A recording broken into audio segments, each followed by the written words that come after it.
Hi അസ്സാം വലൈക്കും. ഇന്ന് ഞാൻ വന്നിട്ടുള്ളൊരു അടിപൊളി സിമ്പിൾ സ്നാക്കിന് റെസിപ്പി ആയിട്ടാണ് കേട്ടോ. പിന്നെ ഒരു പുഡിംഗ് കൂടി ഉണ്ടാക്കുന്നുണ്ട്. അപ്പോൾ വീഡിയോ ഇഷ്ടമായാൽ ചാനൽ ഒന്ന് സബ്സ്ക്രൈബ് ചെയ്യണേ. ഇനിതാ നമുക്ക് പുഡിംഗ് എങ്ങനെ ഉണ്ടാക്കാമെന്ന് നോക്കാം. അപ്പോൾ ഞാൻ ചക്കൻ്റെ പുഡിംഗാണ് കേട്ടോ ഉണ്ടാക്കുന്നത്. ആദ്യം തന്നെ ഒരു പാക്ക് പാൽ എടുക്കുക. എന്നിട്ട് പിന്നെ ചക്കൻ്റെ പൾപ്പും കൂടി മിക്സീൻ്റെ ജാറിലിട്ടിട്ട് നന്നായിട്ടൊന്ന് അടിച്ചെടുക്കുക. ഈ ചക്കൻ്റെ പൾപ്പ് ഇല്ലയെന്നുണ്ടെങ്കിൽ പഴുത്ത ചക്ക ഇല്ലേ, അത് ചെറുതാക്കിയിട്ട് കട്ട് ചെയ്താൽ മതി കേട്ടോ. അങ്ങനത്തെ ഞാനത് മിക്സിയുടെ ജാറിലിട്ട് അടിച്ചെടുക്കട്ടെ. പിന്നെ ഈ ചക്കൻ്റെ പൾപ്പിൽ നല്ല മധുരം ഉണ്ട് കേട്ടോ. അപ്പം എക്സ്ട്രാ മധുരം ഞാൻ കുറച്ചേ ചേർക്കുന്നുള്ളൂ. അങ്ങനത്തെ നമുക്കിത് അടിച്ചെടുക്കാം കേട്ടോ.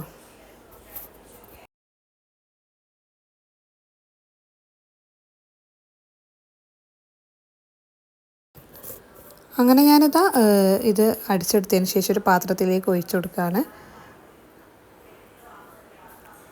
ഞാൻ പറഞ്ഞില്ലേ, ഇതിൽ ഓൾറെഡി മധുരം ഉണ്ട്. അപ്പോൾ ഞാനിതാ ഒരു 2 സ്പൂണും കൂടി മധുരം മാത്രമേ ചേർത്ത് കൊടുക്കുന്നേ ഉള്ളൂ. ഇനി നമുക്കിതൊന്ന് ചൂടാക്കിയെടുക്കാം.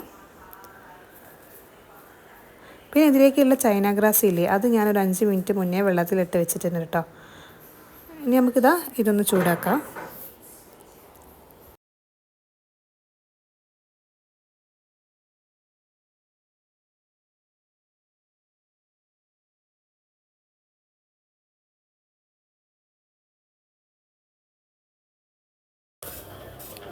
ഇനിതാ നമുക്കിതിലേക്കുള്ള ചൈന ഗ്രാസ് ഒന്ന് മെൽറ്റാക്കി എടുക്കാം.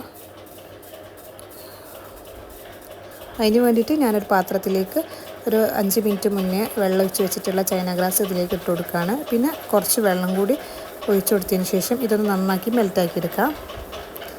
പിന്നല്ലേ, ഈ പുഡിങ് ഭയങ്കര ടേസ്റ്റാണ് കേട്ടോ. നമ്മൾ ചക്കൻ്റെ പുഡിങ് അങ്ങനെ ആരും ഉണ്ടാക്കില്ലല്ലോ. അപ്പോൾ ഇതെന്തായാലും ഒന്നൊരു പ്രാവശ്യമെങ്കിലും ഉണ്ടാക്കി വെപ്പോൾ ഭയങ്കര ടേസ്റ്റാണ് കേട്ടോ. അങ്ങനെ ഞാനതിങ്ങനെ മെൽറ്റാക്കി എടുക്കട്ടെ. പിന്നെയല്ലേ, ഞാൻ സോഫ ക്ലീൻ ആക്കുന്നൊരു വീഡിയോ ഇട്ടിട്ടുണ്ടായിരുന്നു. മാഷാല്ലാ, അത് ഒരുപാട് പേര് കണ്ടിട്ടുണ്ട് കേട്ടോ. അപ്പം ഇൻഷാല്ലാ ഇനി എല്ലാ വീഡിയോസും നിങ്ങളെ സപ്പോർട്ട് അതുപോലെ ഉണ്ടാവണം കേട്ടോ. അങ്ങനെ ഞാനിതാ ചൈന ഗ്രാസ് മെൽറ്റായി വന്നിട്ടുണ്ട്. അത് നമുക്കിതാ ഈ ചക്കൻ്റെ ഇതിലേക്ക് ഒഴിച്ചു കൊടുക്കാം.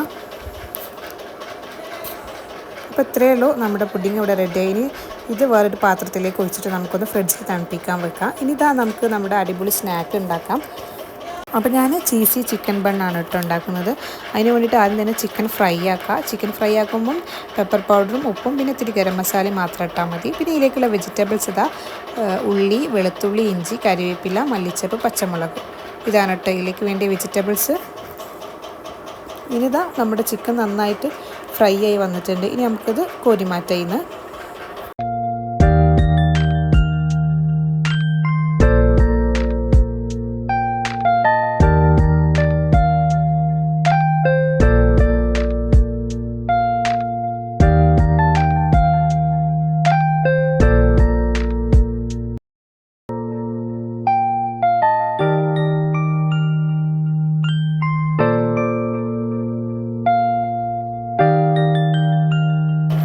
ചിക്കൻ ഫ്രൈ ആക്കിയ അതേ ഓയിലിലേക്ക് തന്നെ നമുക്ക് നമ്മുടെ വെജിറ്റബിൾസ് ഒക്കെ ഇട്ടിട്ട് ഒന്ന് ഫ്രൈ ആക്കി എടുക്കാം. പിന്നെ ഇതാ ഇതിലേക്ക് ഇപ്പോൾ ഞാൻ ചെയ്ത് കൊടുക്കുന്നത് എന്താ വെച്ചാൽ ആ ഓയിലിലേക്ക് കുറച്ച് മൈദ ഇട്ട് കൊടുത്ത് പിന്നെ അപ്പം തന്നെ പാൽ ഒഴിച്ചിട്ട് ഒരു സോസ് റെഡിയാക്കാനാണ്. ഇനിതാ എല്ലാം കൂടി നന്നായിട്ട് അപ്പം തന്നെ മിക്സ് ചെയ്യണം കേട്ടോ. ഇനി ഇതിലേക്ക് ഞാനിപ്പം കുറച്ച് ടൊമാറ്റോ സോസ് ഇല്ലേ, അതാണ് ഒഴിച്ചു കൊടുക്കുന്നത്. അപ്പോൾ നമ്മുടെ ഫില്ലിങ് ഇവിടെ റെഡി ആയിട്ടുണ്ട് കേട്ടോ. പിന്നെ ഇല്ലേ, ആ ഫില്ലിങ്ങിലേക്ക് നിങ്ങൾക്ക് വേണമെങ്കിൽ കുറച്ച് മുളക് പൊടി ആഡ് ചെയ്യാം കേട്ടോ. ഞാൻ അവസാനം കുറച്ച് മുളക് പൊടി ആഡ് ചെയ്തിട്ടുണ്ട്.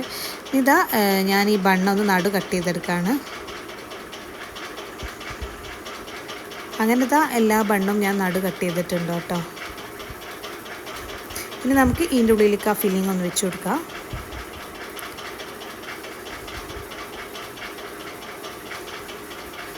അതിനുശേഷം ചെറിയ കഷ്ണം ചീസ് കൂടെ വെച്ച് കൊടുക്കാം കേട്ടോ. അപ്പോൾ ഞാൻ എല്ലാം അങ്ങനെ ചെയ്തെടുത്തിട്ടുണ്ട്. പിന്നെ ഇല്ലേ, ചീസ് വെച്ചതിന് ശേഷം ഒരു പാനിൽ ബട്ടർ ഇട്ടിട്ട് ഇതെല്ലാം ചൂടാക്കിയെടുക്കണം. ആ വീഡിയോ എൻ്റെ കയ്യിൽ നിന്ന് മിസ്സായി പോയതാണ് കേട്ടോ. അപ്പം എന്തായാലും അവസാനം അങ്ങനെ ചെയ്യണേ. അപ്പോൾ ഇന്നത്തെ വീഡിയോ ഇത്രയേ ഉള്ളൂ. അപ്പോൾ വീഡിയോ ഇഷ്ടപ്പെട്ടാൽ ചാനൽ എന്തായാലും മറക്കാതെ സബ്സ്ക്രൈബ് ചെയ്യണേ. അതുപോലെ തന്നെ ലൈക്കും ഷെയറും കമൻറ്റും ഒക്കെ ചെയ്യണം കേട്ടോ. അപ്പോൾ ഇൻഷാ അല്ലാഹ് അടുത്തൊരു വീഡിയോ ആയിട്ട് കാണാം. അപ്പോൾ ഓക്കെ, ബൈ.